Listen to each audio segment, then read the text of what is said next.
दोस्तों, आज हम उस अभिनेत्री की बात करेंगे जिसने केवल 4 साल की उम्र में फिल्मों में कदम रख दिया था। माँ मेरी जान, मैं तुझ में अपनी जान वो एक्ट्रेस जिसे बॉलीवुड में रूप की रानी, फिल्मों की चांदनी और हवा हवाई कहा गया। वो हीरोइन जो फिल्मों की एक एक सीढ़ी चढ़कर बनी थी, बॉलीवुड की हाईएस्ट पेड एक्ट्रेस। एक ऐसी हीरोइन जिसकी एक्टिंग और खूबसूरती देखकर लोग दीवाने हो जाते थे,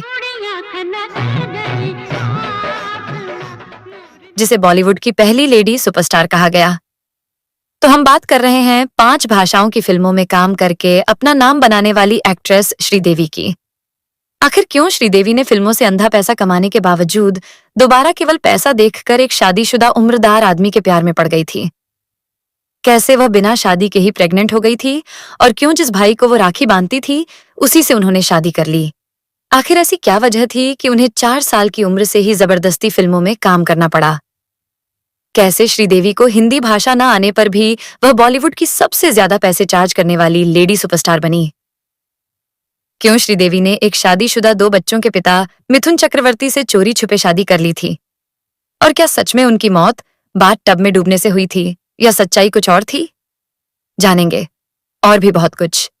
आप बस दिल थाम कर बैठ जाइए और इस वीडियो को एक लाइक कर दीजिए। तो चलिए शुरू करते हैं श्रीदेवी की कहानी। श्रीदेवी का जन्म 13 अगस्त 1963 को तमिलनाडु के मीनमपट्टी गांव में हुआ था। उनके बचपन का नाम था श्री अम्मा यांगरार याप्पान। श्रीदेवी के पिता का नाम यप्पा न्यांगार था, जो एक वकील थे, और उनकी मां का नाम था राजेश्वरी। उनके पिता तमिल थे और उनकी मां तेलुगु थी, यानी कि उनका जन्म 2 भाषाओं के संगम से हुआ था। एक समय पर तमिल और तेलुगु के बीच एक कट्टर दुश्मन हुआ करता था, लेकिन इसी नफरत के बीच प्यार का कमल फूल खिला और दोनों ने शादी कर ली। श्रीदेवी ने पहली बार 1967 में तमिल फिल्म कांधान करुणाई से चाइल्ड आर्टिस्ट के तौर पर अपनी फिल्मी करियर की शुरुआत की थी, और 4 साल की उम्र में जब श्रीदेवी सिनेमा घर में घुसी तो फिर कभी पीछे मुड़कर नहीं देखा। 1967 से 1972 तक उन्होंने भगवान के ही रोल निभाए। श्रीदेवी की एक तेलुगु फिल्म आई जिसका नाम था राउडी रानी। इसे लोगों ने खूब पसंद किया, और हमेशा की तरह दूसरी भाषाओं की फिल्मों की कहानियों को लूटने वाला बॉलीवुड की नजर जब इस फिल्म पर पड़ी तो बॉलीवुड ने तुरंत इसका रीमेक बना डाला, जिसमें श्रीदेवी को ही बाल कलाकार के रूप में लिया गया था। फिल्म का नाम था रानी मेरा नाम, और यह श्रीदेवी की पहली हिंदी फिल्म थी। लेकिन श्रीदेवी को हिंदी नहीं आती थी, इसलिए उनकी आवाज को डब कराया गया था। लेकिन बॉलीवुड ने ओरिजिनल मूवी का भी कचरा कर दिया, क्योंकि उस समय बॉलीवुड को रीमेक भी ठीक से नहीं आता था। फिल्म फ्लॉप हो गई, और श्रीदेवी को भी बिना अपनी आवाज वाला फिल्म पसंद नहीं आई जिसमें एक्टिंग वो करे और आवाज किसी और की हो, इसलिए श्रीदेवी अपनी साउथ सिनेमा में ही काम करती रही। उसने तमिल, तेलुगु, कन्नड़ और मलयालम के सभी बड़े सुपरस्टार के साथ काम कर चुकी है, और कम ही समय में वो साउथ का जाना माना नाम बन गई थी। बाल कलाकार के तौर पर श्रीदेवी डायरेक्टर की पहली पसंद बन चुकी थी। उनकी एक्टिंग से बॉलीवुड भी अनजाना नहीं था, और एक बार फिर वह एक हिंदी फिल्म में नजर आई जिसका नाम था जूली। फिल्म में उन्होंने हीरोइन जूली की छोटी बहन का किरदार निभाया था, और यह फिल्म उस समय की एक बड़ी हिट फिल्म साबित हुई। लेकिन इससे श्रीदेवी को कुछ खास फायदा नहीं हुआ, क्योंकि वह एक चाइल्ड एक्ट्रेस थी। इसके बाद उनकी एक और तमिल ब्लॉकबस्टर फिल्म आई जिसका नाम था 16 व्याथी नीले में, और इस फिल्म में श्रीदेवी रजनीकांत और कमल हसन जैसे दिग्गजों के साथ नजर आई थी। हालांकि वह उस समय पर दिग्गज नहीं थे। फिल्म उस समय की बड़ी हिट हुई, और हमेशा यूनिक कहानी दिखाने वाला बॉलीवुड ने एक बार फिर से इस फिल्म की कॉपी कर डाली। इसमें एक बार फिर श्रीदेवी को ही लिया गया, और फिल्म का नाम रखा गया 16वां सावन। पहले श्रीदेवी इस फिल्म का रीमेक करने से मना कर दिया था, क्योंकि अपनी ही ब्लॉकबस्टर फिल्म का वह बॉलीवुड से कचरा नहीं करवाना चाहती थी, और उन्हें हिंदी भी नहीं आती थी। लेकिन डायरेक्टर नहीं माने, और फिल्म बनाकर श्रीदेवी की डबिंग आवाज के साथ रिलीज हुई, और फिर वही हुआ जिसका श्रीदेवी को डर था। फिल्म फ्लॉप हो गई, क्योंकि इतना तो उस समय के लोग भी समझते थे कि बासी पिक्चर को ताजा बोलकर बेचा जा रहा है। उस समय पर बॉलीवुड कुछ नया सोचने पर भी नाकामयाब थी, जिसकी मुश्किल से साल में 2 या 3 ही यूनिक फिल्में आती थीं।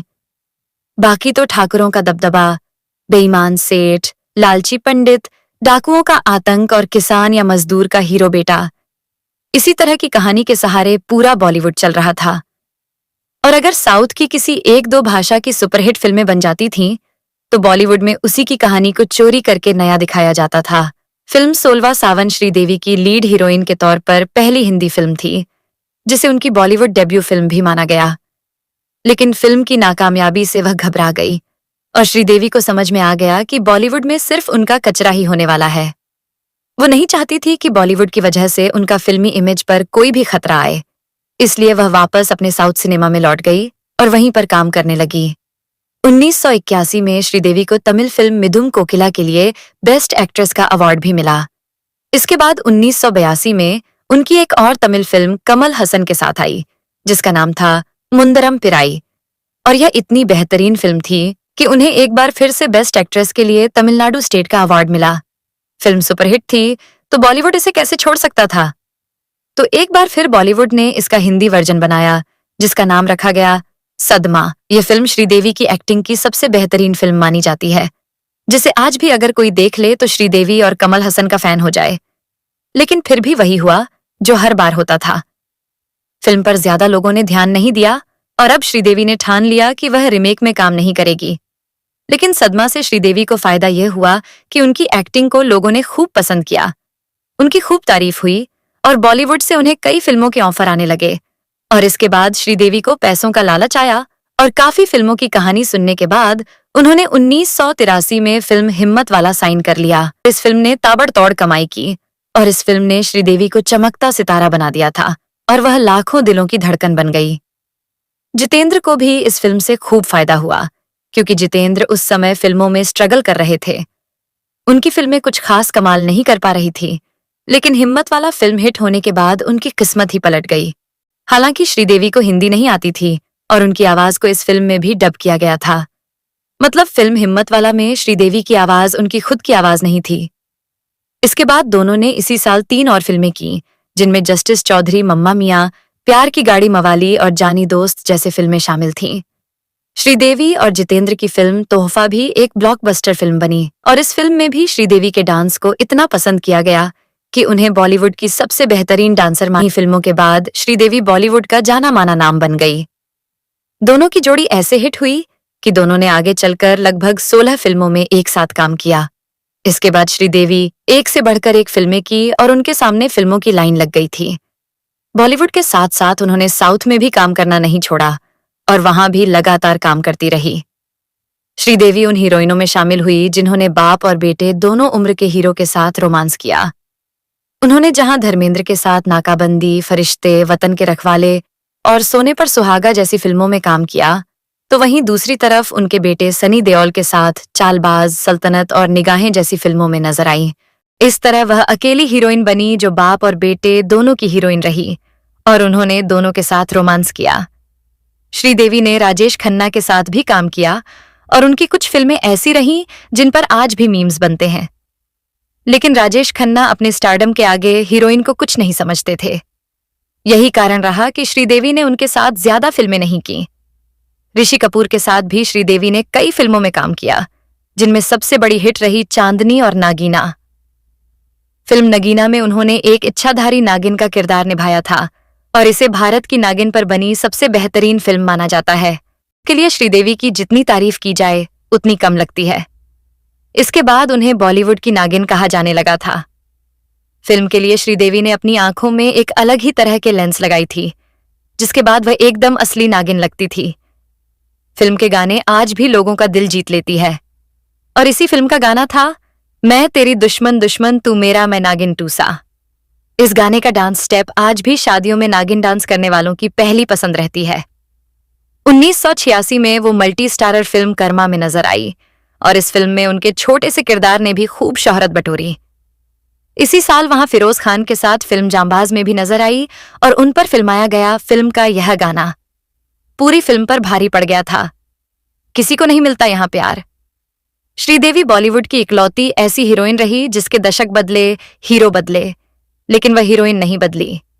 उन्होंने 70 के दशक में राजेश खन्ना, विनोद खन्ना, जितेंद्र, धर्मेंद्र, ऋषि कपूर, अमिताभ बच्चन और शत्रुघ्न सिन्हा सभी के साथ लीड रोल में काम किया और सबके साथ रोमांस करती नजर आई। 80 के दशक में वह सनी देओल, जैकी श्रॉफ, मिथुन चक्रवर्ती और अनिल कपूर जैसे स्टार के साथ भी नजर आई और उन्होंने मेन लीड हीरोइन में काम किया और हीरोइन बनकर सभी के साथ रोमांस किया। फिर 90 का दशक आया, फिर हीरो बदले, लेकिन श्रीदेवी वहीं रही। उन्होंने शाहरुख खान, सलमान खान और अक्षय कुमार के साथ भी लीड हीरोइन में काम किया और इस तरह श्रीदेवी वह पहली हीरोइन बनी जिसने 30 साल तक 3 दशक के हीरो के साथ रोमांस किया और फिल्म की मेन हीरोइन रही। देवी ने संजय दत्त के साथ कभी भी काम न करने की कसम खाई थी, जिसका कारण था संजय दत्त का श्रीदेवी के एक फिल्म के सेट पर आकर हंगामा करना। लेकिन फिर सिर्फ महेश भट्ट से किए गए वादे के लिए उन्होंने संजय दत्त के साथ एक फिल्म में काम किया जिसका नाम था गुमराह। के बाद उनकी एक और फिल्म आई, चांदनी, जिसे आज भी श्रीदेवी के करियर की सबसे बेहतरीन फिल्मों में से एक माना जाता है। यह पहली बार था जब श्रीदेवी एकदम भारतीय कपड़ों में पूरी तरह से एक भारतीय लड़की के किरदार में नजर आई थी। फिल्म में उनके कपड़ों की सबसे ज्यादा तारीफ हुई। फिल्म में उनके साथ ऋषि कपूर नजर आए थे। इस फिल्म ने बॉक्स ऑफिस पर कमाई के सारे रिकॉर्ड तोड़ दिए और हर कोई श्रीदेवी को चांदनी कहकर पुकारने लगा और उनके चांदनी नाम को लोगों ने इतना पसंद किया कि इसके बाद देश के कई इलाकों में चांदनी के नाम से शोरूम तक खोल दिए गए थे। श्रीदेवी ने सफलता का वह दौर देखा जब उनके सिर्फ फिल्म में होने से फिल्म हिट हो जाती थी। फिल्म में हीरो से भी ज्यादा फीस श्रीदेवी की हुआ करती थी और एक समय पर वह बॉलीवुड में सबसे ज्यादा फीस लेने वाली एक्ट्रेस थी और उन्हें बॉलीवुड की पहली लेडी सुपरस्टार भी कहा गया था। और अब हम बात करेंगे श्रीदेवी की निजी जीवन के बारे में। श्रीदेवी की खूबसूरती किसी से छुपी नहीं थी। हर कोई उनकी खूबसूरती का दीवाना था, लेकिन श्रीदेवी के माता पिता नहीं चाहते थे कि वह किसी शादीशुदा एक्टर या डायरेक्टर के प्यार में पड़ जाए। इसलिए उनकी इच्छा न होने पर भी उनके माँ बाप ने उनकी सगाई एक टेनिस प्लेयर विजय अमृतराज से करवा दी थी। लेकिन श्रीदेवी को इस सगाई से कोई खास फर्क नहीं पड़ा। हालांकि श्रीदेवी ने इस सगाई को हमेशा दुनिया से छुपाया, लेकिन उनकी सगाई जरूर हुई थी। बाद में श्रीदेवी के साथ वही हुआ जिसका उनके माता पिता को डर था। उन्होंने फिल्म जाग उठा इंसान में मिथुन चक्रवर्ती के साथ काम किया और उनकी मिथुन चक्रवर्ती के साथ नजदीकियां बढ़ गईं। दोनों ने एक साथ कई फिल्मों में काम किया और दोनों एक दूसरे के करीब आ गए। श्रीदेवी यह बात जानती थी कि मिथुन शादीशुदा है और 2 बच्चों के बाप हैं, लेकिन फिर भी वह मिथुन के प्यार में पड़ गई और अपनी सगाई तोड़ दी। इसी समय बोनी कपूर ने श्रीदेवी को फिल्म मिस्टर इंडिया के लिए साइन किया था। फिल्म मिस्टर इंडिया से जुड़ी कुछ बातें बेहद रोचक रहीं। तो बात यह थी कि उस समय श्रीदेवी एक फिल्म के लिए लगभग 8 लाख रुपए चार्ज करती थी और उनका पूरा मैनेजमेंट, उनकी फिल्मों के डिसीजन उनकी मां ही लेती थी। श्रीदेवी की मां ही उनकी फिल्में सिलेक्ट और रिजेक्ट करती थी। एक तरह से उन्होंने अपनी बेटी को पैसा कमाने वाली मशीन बना दिया था। वही बोनी कपूर श्रीदेवी की खूबसूरती के कायल थे और वह हर हाल में श्रीदेवी को अपनी फिल्म में लेना चाहते थे। इसलिए वह श्रीदेवी की मां से बात करने गए। श्रीदेवी की मां ने बोनी कपूर से फिल्म में काम करने की फीस 8 की जगह 10 लाख रुपए बताई, जो उस समय के हिसाब से बहुत ज्यादा थी। लेकिन बोनी कपूर तो श्रीदेवी के इतने दीवाने थे कि उन्होंने श्रीदेवी की मां को 10 की जगह 11 लाख रुपए दिए और श्रीदेवी को साइन कर लिया। जब यह बात अनिल कपूर को पता चली तो वह अपने भाई से नाराज हो गए। उनका मानना था कि श्रीदेवी को इतने पैसे नहीं देने चाहिए थे और साथ ही उन्हें इस बात का भी बुरा लगा कि बोनी कपूर शादीशुदा थे, फिर भी वह श्रीदेवी के पीछे हाथ धोकर पड़े थे। इससे भी बड़ी बात यह थी कि बोनी कपूर ने होटल या किराए का घर लेने के बजाय श्रीदेवी को अपने ही घर में रख लिया। उन्होंने कहा कि जब तक फिल्म नहीं बन जाती तब तक तुम मेरे ही घर में रह लो। उस समय बोनी कपूर की पत्नी मोना कपूर को भी यह बात बिल्कुल भी पसंद नहीं आई थी, लेकिन पति के काम के कारण वह चुप रही। यही वो समय था जब श्रीदेवी और मिथुन का प्यार 7वें आसमान पर था और मिथुन को श्रीदेवी का बोनी कपूर के घर पर रहना बिल्कुल भी पसंद नहीं आया। शायद वह बोनी कपूर के नजरिए को भांप गए थे, इसलिए वह हमेशा श्रीदेवी से इस बात पर लड़ाई भी करते थे। और जब उन्हें बोनी कपूर पर ज्यादा शक हुआ तो उन्होंने श्रीदेवी से बोनी कपूर को राखी बांधने के लिए कह दिया और कहा कि तुम उसे भाई बना लो। श्रीदेवी भी तुरंत मान गई और उन्होंने बोनी कपूर को उनकी पत्नी और मिथुन के सामने ही राखी बांधी और उन्हें अपना भाई बना लिया। और फिर बोनी कपूर श्रीदेवी के मुंह बोले भाई बन गए।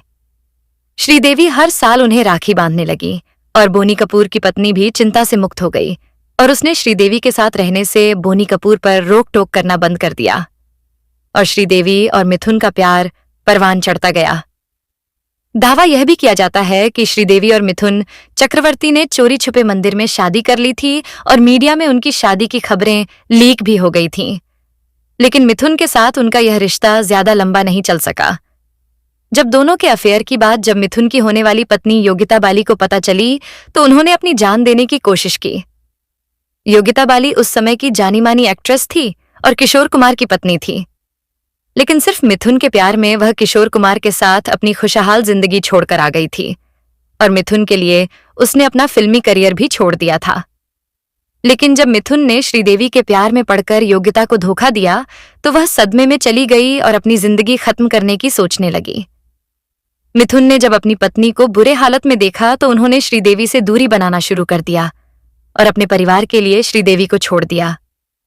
मिथुन ने जहां एक तरफ अपनी पत्नी से वफादारी दिखाई तो वहीं श्रीदेवी के लिए बेवफा बन गए और श्रीदेवी ने इसे मिथुन का धोखा समझा और वहां टूट गई। यही वह समय था जब उनका कंधा बने बोनी कपूर और अपने दिल के अरमान पूरे करने का बोनी कपूर को अच्छा मौका मिल गया। बोनी कपूर ने श्रीदेवी की खूब परवाह की, उन्हें खूब सपोर्ट किया, उनकी देखभाल की और कब श्रीदेवी बोनी कपूर के करीब पहुंच गई उन्हें खुद भी पता नहीं चला। और अब श्रीदेवी का सबसे बुरा दौर शुरू हुआ। जब लोगों को पता चला कि श्रीदेवी बोनी कपूर से प्रेग्नेंट हो गई है तो श्रीदेवी के साथ साथ हर कोई इस बात से चौंक गया था, क्योंकि सबकी नजरों में बोनी कपूर मुंह बोले ही सही लेकिन श्रीदेवी के भाई थे और फिर हर किसी ने श्रीदेवी को भला बुरा कहा। यह बहुत ही शर्मनाक हरकत थी, क्योंकि जिसे दुनिया के सामने श्रीदेवी भाई बताती रही, दुनिया के सामने भाई बहन का दिखावा करते रहे, तो वहीं एक दूसरे के इतने करीब पहुंच गए कि शारीरिक संबंध भी बनाने लगे और श्रीदेवी प्रेग्नेंट हो गई।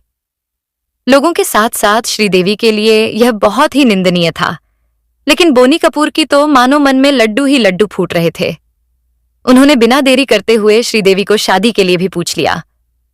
श्रीदेवी के पास और कोई चारा नहीं था तो मजबूरन उन्हें बोनी कपूर से शादी करनी पड़ी, क्योंकि शादी से पहले ही वह प्रेग्नेंट हो चुकी थी। प्रेग्नेंट के 9 महीने बाद उन्होंने एक बेटी को जन्म दिया जिसका नाम जानवी कपूर रखा गया। बोनी कपूर ने अपनी पहली पत्नी से तलाक ले लिया, जिनके 2 बच्चे भी थे, अर्जुन कपूर और अंशुला कपूर।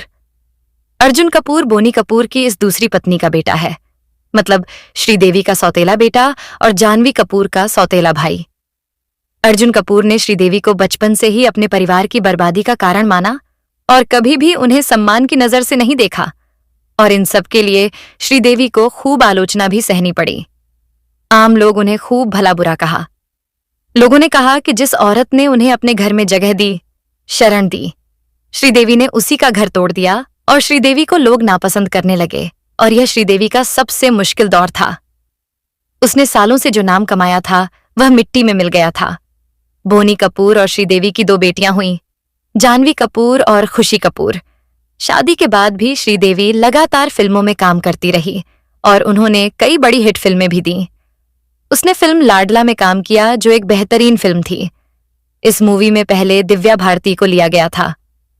फिल्म की आधी शूटिंग पूरी हो चुकी थी, लेकिन अचानक दिव्या भारती की मौत हो गई, जिसके बाद इस फिल्म में दिव्या भारती की जगह श्रीदेवी को लिया गया और फिल्म की शूटिंग पूरी की गई। फिल्म जुदाई उनकी आखिरी फिल्म थी, जिसमें वह अनिल कपूर और उर्मिला मातोंडकर के साथ नजर आई थी।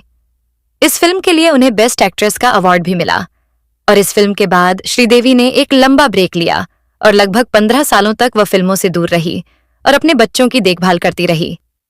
सालों बाद वह फिल्म इंग्लिश विंग्लिश और मॉम जैसे फिल्मों से वापसी की। इसके अलावा वो साउथ के थलापति विजय के साथ फिल्म पुली में भी नजर आई, और 2018 में आखिरी फिल्म शाहरुख खान की जीरो थी, जिसमें उनका छोटा सा कैमियो रोल था।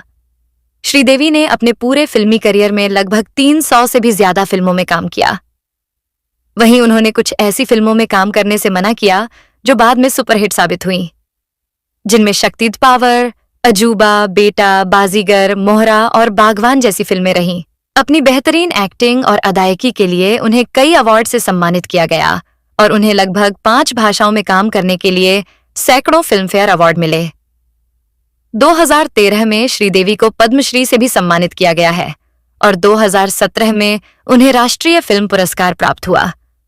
श्रीदेवी की जिंदगी जितनी उलझी हुई रही, उससे भी कहीं ज्यादा उलझी उनकी मौत का रहस्य रहा। फरवरी 2018 में श्रीदेवी अपनी भतीजे की शादी अटेंड करने के लिए दुबई गई थी। उनके साथ बोनी कपूर और उनकी दोनों बेटियां भी थीं। शादी के बाद दोनों बेटियां वापस भारत लौट आईं और श्रीदेवी और बोनी कपूर एक होटल में रुक गए।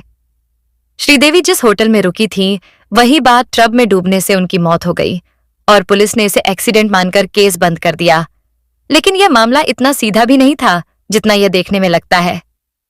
इस केस ने कई सवाल उठाए जिनका जवाब किसी को नहीं मिला।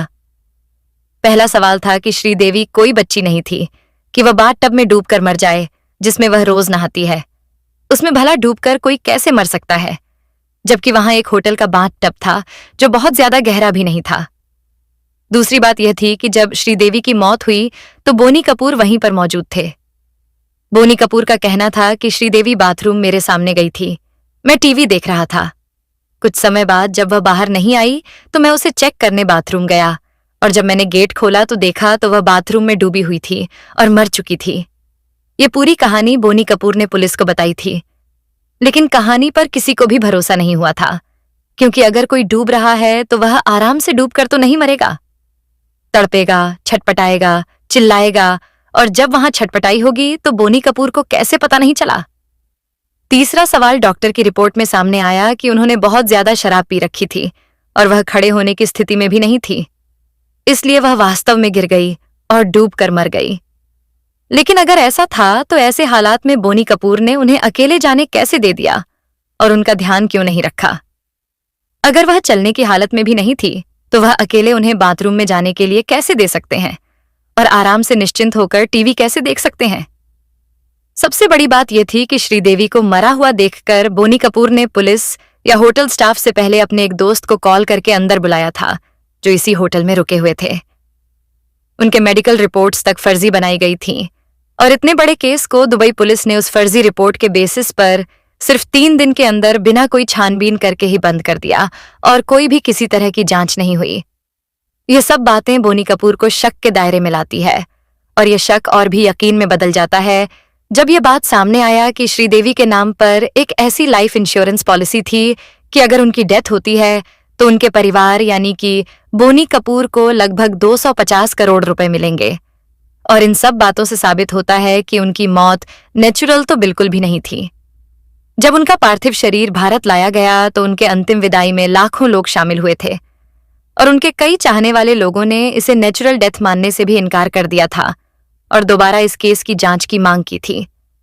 लेकिन बोनी कपूर और जानवी कपूर ने केस को रीऑप करने से मना कर दिया और आज तक किसी को भी उनके बाथ टब में डूबने से मरने वाली बात पर लोगों को भरोसा नहीं हुआ और इस केस की हर कोई निंदा करने लगा और इस तरह एक अननेचुरल तरीके से श्रीदेवी दुनिया को छोड़कर चली गई।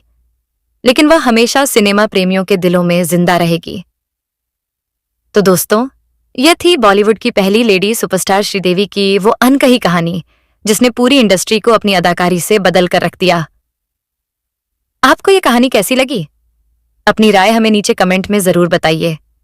वीडियो पसंद आया हो तो लाइक करें और ऐसी ही सच्ची और दिलचस्प कहानियों के लिए हमारे YouTube चैनल स्टार मनोहर राठौर को सब्सक्राइब करना बिल्कुल न भूलें। जय हिंद।